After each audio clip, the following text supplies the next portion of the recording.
BNP chairperson Begum Khaleda জিয়ার শারীরিক অবস্থার সবশেষ খবর জানাতে রাজধানীর এভার কেয়ার হাসপাতাল থেকে যুক্ত হচ্ছেন সহকর্মী হাসিব পান্থ। হাসিব, বেগম খালেদা জিয়ার শারীরিক অবস্থা নিয়ে নতুন কোনো তথ্য আছে কিনা? আমরা যতটুকু জানতে পেরেছি তার অবস্থার অবনতি ঘটছে। মেডিকেল বোর্ডের সঙ্গে বৈঠক নিয়ে আপনি কিছু জানতে পেরেছেন কিনা জানাবেন।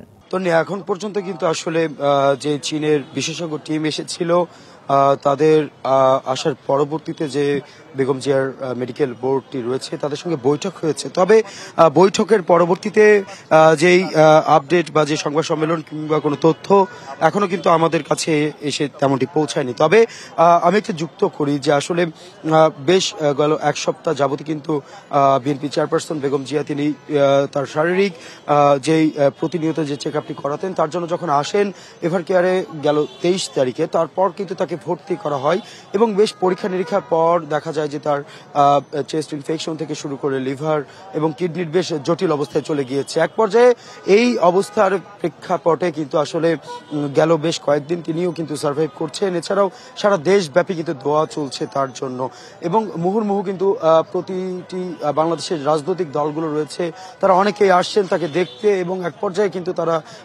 তার আপডেট জানাচ্ছেন। তবে আজ দুপুরের পরে যে বিষয়টি আমরা জানতে পেরেছি, চীন থেকে কিন্তু 5 সদস্যের একটি বিশেষজ্ঞ টিম তার চিকিৎসার সহযোগিতার জন্য এসেছেন এবং এই বিষয়টি আসলে আমরা বিশেষ সূত্রেই জানতে পেরেছি যে বিশেষ করে তার চিকিৎসার জন্য যেহেতু কিডনি এবং লিভারের তিনি জটিল রোগে আক্রান্ত দীর্ঘদিন যাবৎ, সেহেতু তার এই বিশেষজ্ঞ টিম আসার পরবর্তীতে তার যেই চিকিৎসা পরামর্শ কিংবা যে চিকিৎসা চলমান থাকবে তাতে করে অনেকটা স্বাস্থ্যের উন্নতি এবং অনেকটা ভালো দিকে যাওয়ার একটা সম্ভাবনা আছে। তবে নেতাকর্মীদের ভিড় যেটি বারবার কিন্তু দল থেকে বলা হচ্ছে যেন না করা হয়, তারপরে কিন্তু আসলে দেশের নানা প্রান্ত থেকে কিন্তু আসলে তাকে একটি নজর দেখার জন্য ছুটে আসছে বিএনপির কর্মীরা। সব মিলে যদি বলি এখন পর্যন্ত কিন্তু আসলে তেমন কোনো তথ্য আমরা পাইনি। তবে তাকে নিবিড় পর্যবেক্ষণে এবং পরিচর্যার মধ্যে রাখা হয়েছে। তন্নি, সর্বশেষ জানাচ্ছিলাম এভার কেয়ার হাসপাতাল। ধন্যবাদ আপনাকে। দর্শক, আমাদের সহকর্মী হাসিব পান্থ যুক্ত হয়েছিলেন রাজধানীর এভার কেয়ার হাসপাতাল থেকে, বেগম খালেদা জিয়ার শারীরিক অবস্থা সম্বন্ধে সবশেষ তথ্য জানাচ্ছিলেন। তারেক রহমান এখনও ভোটার হিসেবে নিবন্ধিত হননি, তবে চাইলে নির্বাচন কমিশনের বিশেষ সিদ্ধান্তে আগামী নির্বাচনে তিনি প্রার্থী ও ভোটার হতে পারবেন, এমনটা জানিয়েছেন ইসির সিনিয়র সচিব আখতার আহমেদ। আর কমিশনার আনোয়ারুল ইসলাম সরকার বলেছেন, আচরণবিধি লঙ্ঘন করলে কাউকে ছাড় দেবে না নির্বাচন কমিশন। শোকজ নয়, তবে প্রার্থিতা বাতিল হবে।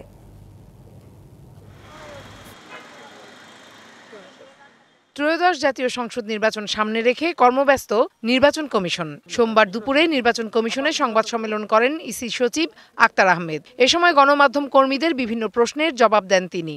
আউট অফ কান্ট্রি ভোটিং এর ব্যাপারে আমরা বলেছিলাম যে 18 ডিসেম্বর পর্যন্ত সময়সীমা, ওটাকে বাড়িয়ে 25 ডিসেম্বর পর্যন্ত আরও এক সপ্তাহ বাড়ানো হয়েছে। জানান, বিএনপির ভারপ্রাপ্ত চেয়ারম্যান তারেক রহমান এখনও ভোটার হিসেবে নিবন্ধিত হননি, তবে চাইলে নির্বাচন কমিশনের বিশেষ সিদ্ধান্তে তাকে ভোটার করা যাবে। এটা আমার জানা মতে না, পারতে পারেন যদি কমিশন সিদ্ধান্ত দেয়। এদিন নারায়ণগঞ্জ বন্দরে সায়রা গার্ডেনে নির্বাচন প্রক্রিয়ায় ভোট গ্রহণকারী কর্মকর্তাদের চ্যালেঞ্জ সমূহ নিরূপণ ও উত্তরণের উপায় শীর্ষক এক কর্মশালায় যোগ দেন নির্বাচন কমিশনার আনোয়ারুল ইসলাম সরকার। আচরণবিধি লঙ্ঘনকারীর কোনো ছাড় নেই হুঁশিয়ারি দিয়ে তিনি বলেন, এবার শোকজ করবে না ইসি। আচরণবিধি লঙ্ঘন করা প্রার্থীর প্রার্থিতাই বাতিল হয়ে যাবে। আচরণবিধি ভঙ্গ করলে কাউকে ছাড় দিবে না নির্বাচন কমিশন, এই মেসেজ আমরা দিচ্ছি। এবং ওই যে কি বলে যে লোক দেখানো শোকজ ফোকজের মধ্যে নাই, সোজা ক্যান্ডিডেটের যে প্রার্থিতা সেটি বাতিল হয়ে যাবে। আসছে নির্বাচন হবে যথাযথ আইন মেনে, যেখানে ম্যাজিস্ট্রেটরা সবসময় তৎপর থেকে যথাযথ ব্যবস্থা নেবে বলেও জানান এই কমিশনার। যেখানে জরিমানা করা দরকার, যেখানে জেল দেওয়ার দরকার, সেখানে ম্যাজিস্ট্রেট সাহেবরা তৎপর থাকবে। Farhana Juthi, DBC news, Dhaka. স্বাধীন তদন্ত কমিশনের প্রতিবেদনের পর পিলখানা হত্যাযজ্ঞের চলমান বিচার নিয়ে শুরু হয়েছে অনিশ্চয়তা। আসামি পক্ষের আইনজীবীর দাবি, নতুন করে তদন্ত করে বিচার শুরু করা আর আলোচিত এই মামলাটির বিচার আন্তর্জাতিক অপরাধ ট্রাইব্যুনালে হওয়া উচিত বলে মনে করেন শহীদ সেনা কর্মকর্তাদের পরিবারের সদস্যরা। আর চিফ প্রসিকিউটর বলেন, ট্রাইব্যুনাল আইন খতিয়ে দেখে আলোচিত পিলখানা ট্র্যাজেডির বিচারের বিষয়ে সিদ্ধান্ত নেবে প্রসিকিউশন। 25 ফেব্রুয়ারি 2009 একের পর এক গুলির শব্দে প্রকম্পিত হয় পিলখানা, তৎকালীন বিডিআর সদর দপ্তর এবং এর আশেপাশের এলাকা। বিদ্রোহী জওয়ানদের বিদ্রোহের মুখে ভেতরে থেকে প্রেষণে বিডিআরে নিয়োগ পাওয়া সেনা কর্মকর্তারা সাহায্য চাইলেও মেলেনি। অবশেষে উদ্ধার হয় ৭৪টি মরদেহ, যাদের মাঝে ছিলেন ৫৭ জন চৌকো সেনা কর্মকর্তা। আইনজীবীরা জানান, ওই ঘটনায় তড়িঘড়ি করে তদন্ত শেষে শুরু হয় বিচার। ২০১৩ সালের ৫ই নভেম্বর ১৫২ জনকে মৃত্যুদণ্ড এবং ১৬১ জনকে যাবজ্জীবন কারাদণ্ড দেয় বিচারিক আদালত। ২০১৭ সালে ১৩৯ জনের মৃত্যুদণ্ড এবং ১৮৫ জনের যাবজ্জীবন কারাদণ্ড বহাল রাখে হাইকোর্ট। তবে আওয়ামী লীগ সরকারের সেই বিচারে অসন্তুষ্ট ছিল শহীদ সেনা কর্মকর্তাদের স্বজনরা।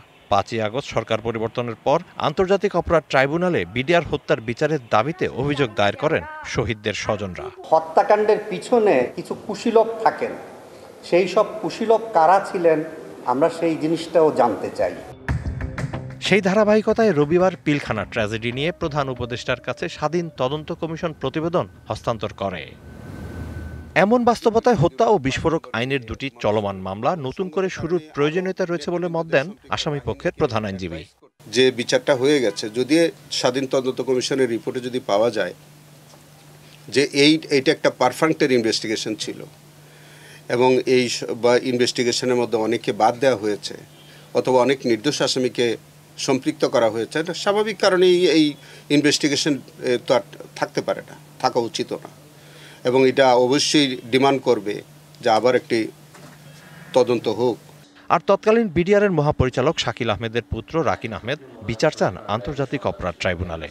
তৎকালীন রাষ্ট্রপ্রধান শেখ হাসিনা যখন সরাসরি একটা হত্যায় জড়িত, খুনি তো আর নিজের বিচার কখনো ক্ষমতা থেকে করবে না, এটা তো অবভিয়াস।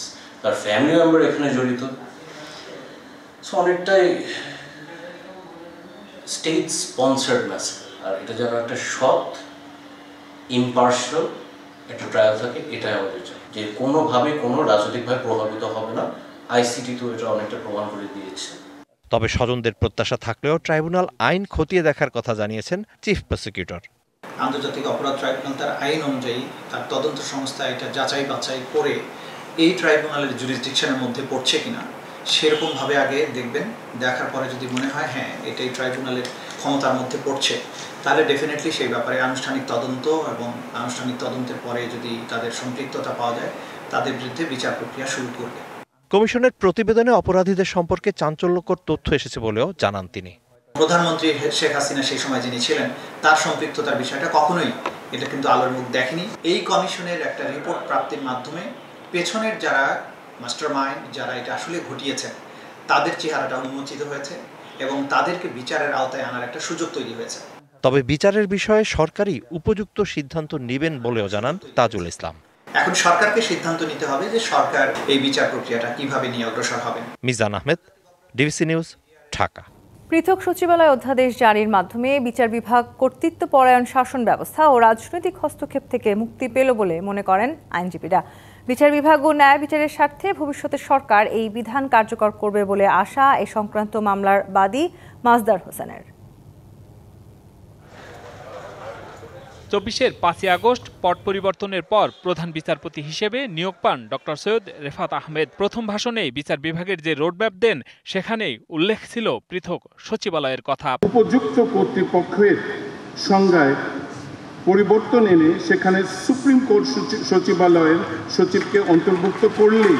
অবশেষে রবিবার রাতে জারি করা হয় সুপ্রিম কোর্ট সচিবালয় অধ্যাদেশ ২০২৫। এর ফলে নির্বাহী বিভাগের পুরোপুরি নিয়ন্ত্রণ মুক্ত হয় বিচার বিভাগ। এই সচিবালয়ে সার্বিক নিয়ন্ত্রণ থাকবে প্রধান বিচারপতির হাতে। সুপ্রিম কোর্ট সচিবালয় অধস্তন আদালত ও প্রশাসনিক ট্রাইব্যুনালের তত্ত্বাবধান ও নিয়ন্ত্রণ সংক্রান্ত প্রয়োজনীয় সকল প্রশাসনিক ও সাচিবিক দায়িত্ব পালন করবে আইনসভা এবং বিচার বিভাগ। এর মধ্যে বিচার বিভাগে রাজনৈতিক হস্তক্ষেপ ও দ্বৈত শাসনের অবসান ঘটবে বলে আশা আইনজীবীদের। ৩টি বিভাগের স্বতন্ত্রভাবে কাজ করার জন্য তাদের ক্ষমতায়নকে যদি আমরা চিন্তা করি, আমি মনে করি আজকের এই অধ্যাদেশ জারির মাধ্যমে প্রকৃতপক্ষে বিচার বিভাগ এবং তাদেরকে ক্ষমতায়ন করা হয়েছে। একটা হচ্ছে আর্থিক দিক থেকে, একটু হচ্ছে প্রশাসনিক দিক থেকে। স্বাধীনভাবে যদি বিচার বিভাগ কাজ করতে পারে তাহলে বাংলাদেশের গণতন্ত্র সুষম হতে হবে। ব্যক্তি হিসেবে আমরা কে কি পেলাম না পেলাম তার চাইতেও বেশি আমার বাংলাদেশ স্বাধীন বিচার বিভাগ মাথা উঁচু করে দাঁড়াবে। আমরা আইনের শাসন প্রতিষ্ঠা করতে পারবো, গণতন্ত্রকে সুসংহত করতে পারবো। জুডিশিয়ারি স্বার্থে আগামী নির্বাচিত সরকার এই বিধান কার্যকর করবে বলে আশা করেন এ সংক্রান্ত মামলার বাদী। এই অধ্যাদেশটাও প্রেসিডেন্ট এটা স্বাক্ষর করেছেন। এখন এইটা পরবর্তী যারা পলিটিক্যাল গভর্নমেন্ট, আপনারা যে প্রশ্ন করেছেন, আমার মনে হয় জুডিশিয়ারির স্বার্থে, দেশের স্বার্থে, বিচার বিভাগের নিরপেক্ষতা এবং স্বাধীনতা নিশ্চিত করার স্বার্থে তারা এটাকে বৈধতা দিবে বলে আমি দৃঢ় বিশ্বাস করি। 1999 সালের 2রা ডিসেম্বর নির্বাহী বিভাগ থেকে বিচার বিভাগ পৃথকীকরণের রায় দেয় সুপ্রিম কোর্ট। ওই রায়ের পর 2007 সালে তত্ত্বাবধায়ক সরকারের আমলে 1 নভেম্বর নির্বাহী বিভাগ থেকে বিচার বিভাগ পৃথক করা হয়, কিন্তু 15 বছরেও পৃথক সচিবালয় প্রতিষ্ঠার কোনো উদ্যোগ নেওয়া হয়নি। Hasan Al Mamun, DBC news, Dhaka.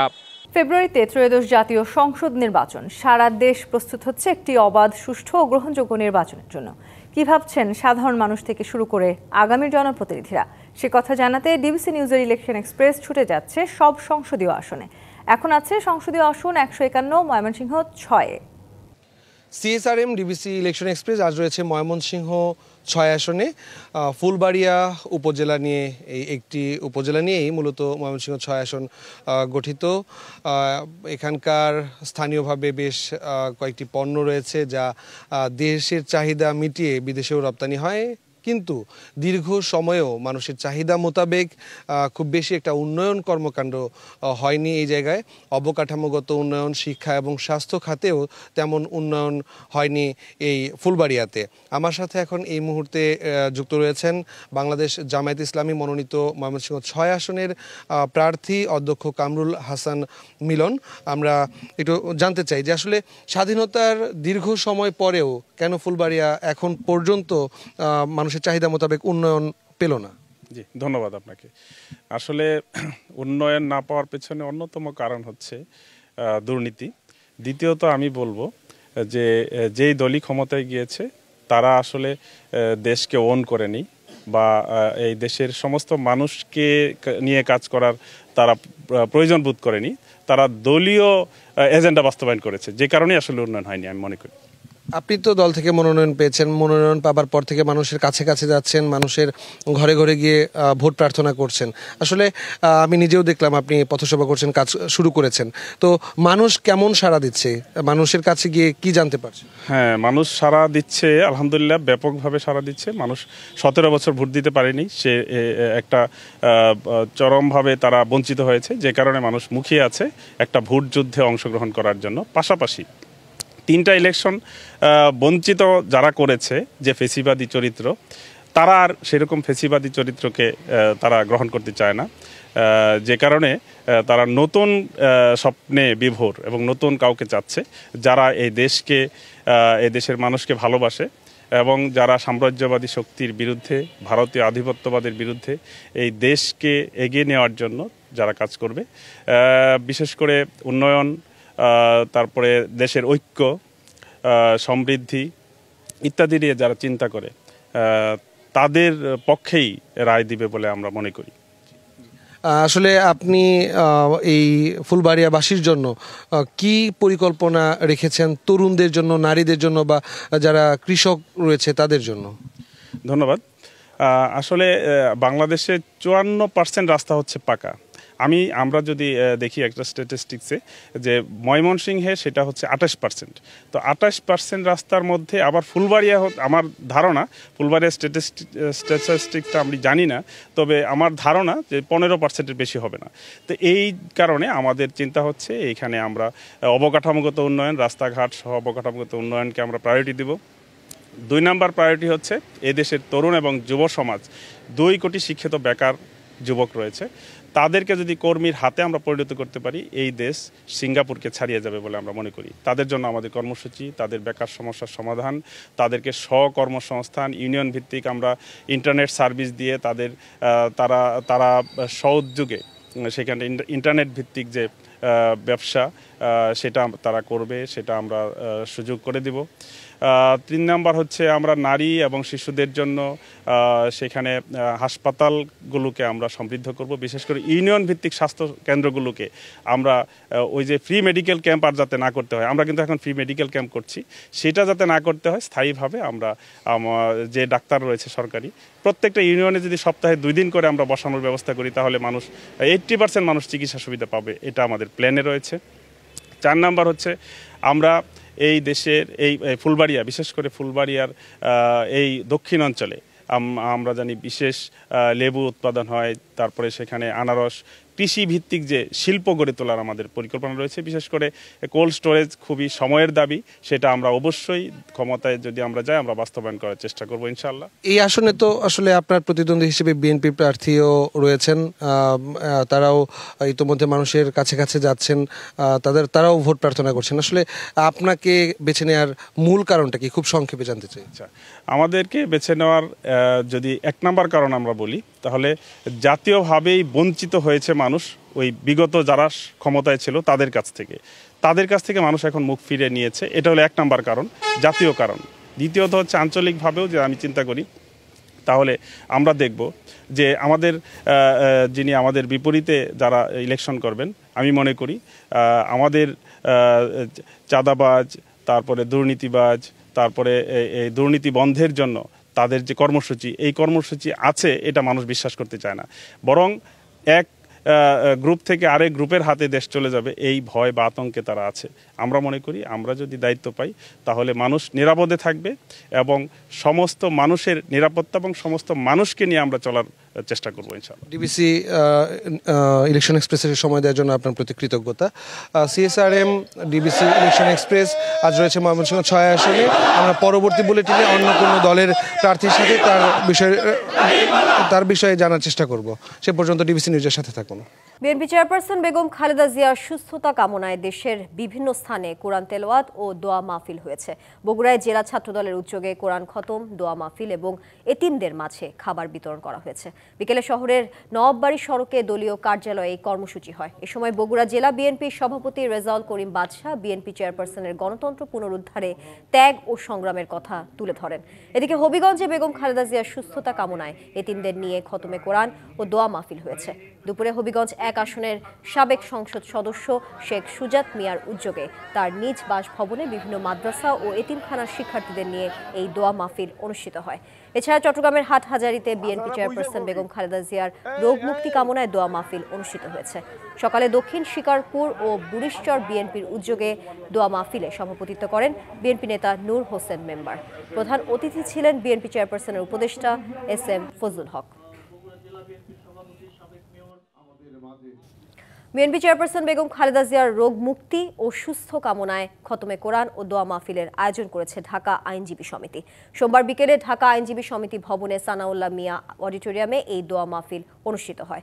উপস্থিত ছিলেন ঢাকা বারের সভাপতি অ্যাডভোকেট খোরশেদ মিয়া আলম, সাধারণ সম্পাদক সৈয়দ নজরুল ইসলাম ও জাতীয়তাবাদী আইনজীবী ফোরাম ঢাকা বার ইউনিট সহ সাধারণ আইনজীবীরা। এ সময় খালেদা জিয়ার রোগ মুক্তি সহ দ্রুত সুস্থতা কামনা করে বিশেষ মোনাজাত করে। বিএনপি চেয়ারপারসন বেগম খালেদা জিয়ার শারীরিক অবস্থার সবশেষ খবর জানাতে রাজধানীর এভারকেয়ার হাসপাতাল থেকে যুক্ত হচ্ছেন সহকর্মী হাসিব পান্থ।